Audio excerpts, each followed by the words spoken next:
it came together really fast, like really quickly. I'd never done anything with a crew. I'd never done anything with an actor before, anything like, you know, large scale. And so I was like, okay, well, if I'm gonna go for it, like, I might as well go big. Action!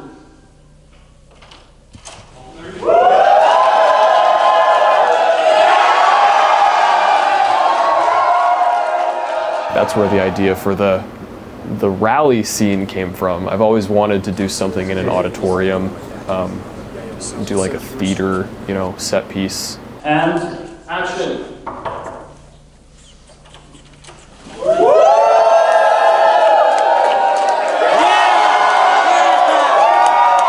And specifically with Alan, which none of this is actually in the film, but it was just things I was thinking about, and what I talked about with Robert.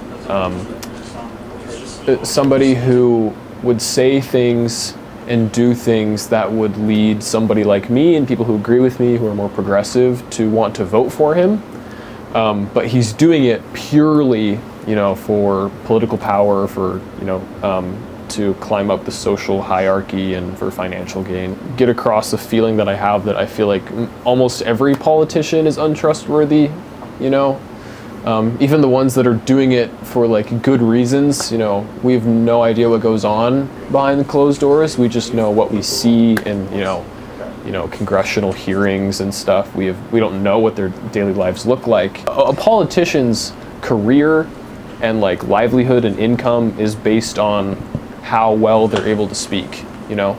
And so if Alan is a guy who has been good at this his whole life, and this is like what people have been telling him he's good at, it could be very easy for somebody who, in that situation, to base their sense of self-worth and identity off of, you know, what people think. If somebody like that is put in a situation where that's taken away, what does that look like? You know, what does it look like if Donald Trump can't talk?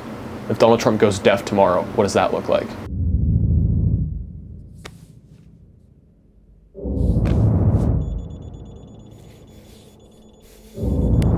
And through the course of the movie, we see Alan like really has an identity crisis. He doesn't know who he is at all because his talent was his sense of self, and that's taken away, and he panics, he freaks out.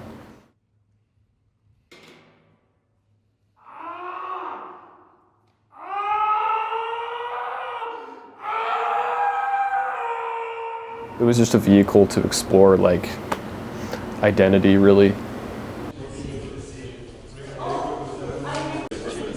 Alan. Oh shit. You've been trying to get that. Ooh. Yeah. Come on. Yeah, that's like perfect. With the strobing specifically, it's about being in his head, you know? Just that effect alone is enough to cause people to have seizures. So Alan does this terrible thing, he shoots this man, and then there is like a violent like repercussion of that where the strobe happens, and then purely like the music in that sequence specifically was just there to just, you know, make it as intense as possible, so it feels like, hopefully it feels like that you're there with him and you're like, oh my gosh, like what's happening.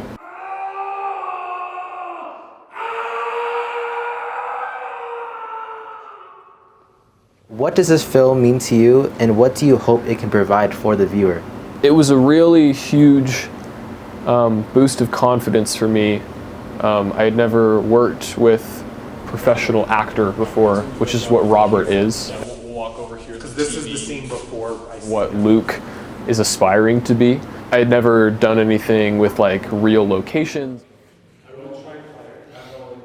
Yeah, can you raise everything and start like... I mean, the light. He's going to turn it on right here. I'll tap them. Call my first time working with a DP and a first AD and an art department, you know, everything like that.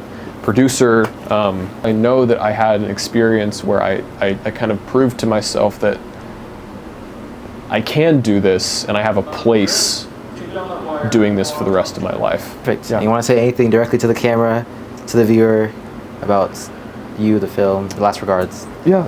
Enjoy the movie. Perfect. Everybody, let's wrap equipment really quickly. The rest of our equipment. So and let's go. Thank you everyone so much. Sorry we're over. Just to help you charge the battery and setting up a camera tomorrow. That's more important than me. No, I don't know who that is. Good stuff. Someone else's